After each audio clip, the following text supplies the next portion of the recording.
Hello guys, selamat pagi, selamat sejahtera, selamat berhujung minggu. Okey, kali ni hari ini kita nak ke IOI City Mall nak tengok wayang Ejen Ali The Movie. Betul. Okey, jom. Okey. So ingat dekat parking Coffee Bean. Ambil gambar Mi. Okey. Hari ni tengok Ejen Ali The Movie. Okey. Jom. Okey, pergi toilet dulu. Nak kencing sangat. Okey, tunggu Umi jap. Ya. Tengok adik, ni apa? Ejen Ali. Ejen Ali dulu. Movie 2. Okey. Hui, cantik ya. Ni kedai apa ni? Between Zang Manglupi Daya. Itu patung.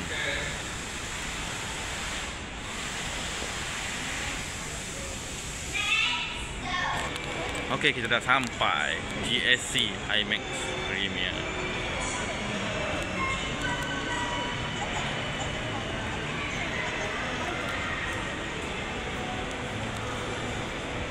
IOI geng.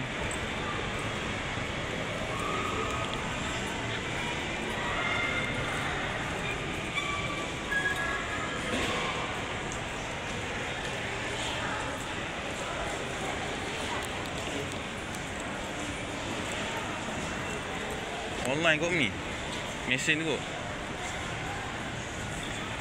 Tanya lah.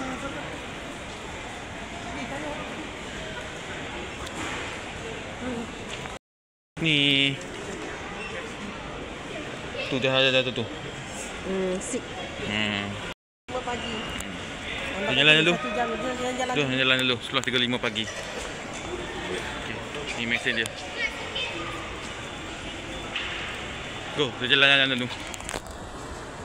11.15 baru dia datang.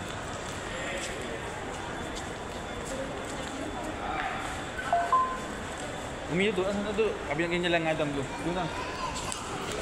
Duduk situ. Ni sini. Orang tu.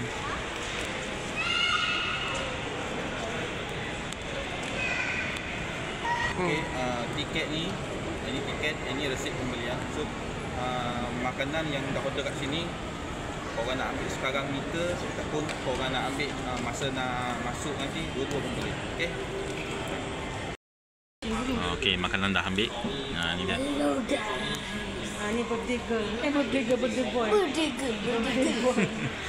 boy. Yang ke berapa Dam? Birthday yang ke berapa? 20. Hey. Okey, tunggu. Makanan dah ambil. Sekarang masuk dia pukul 11.35. Sekarang 11.23. Kejap lagi Okey, tunggu geng. Baik. Okey geng, settle untuk hari ni. Jalan-jalan tengok wayang untuk hari ini. So, maaf tak sempat nak shoot tadi. Bateri pun dah nak habis. So, hari ni dah sampai rumah. Alhamdulillah, kita rehat hari ni. Okey, jumpa lagi di next channel akan datang. Okey, sama yang dah menonton, mana yang dah subscribe, terima kasih.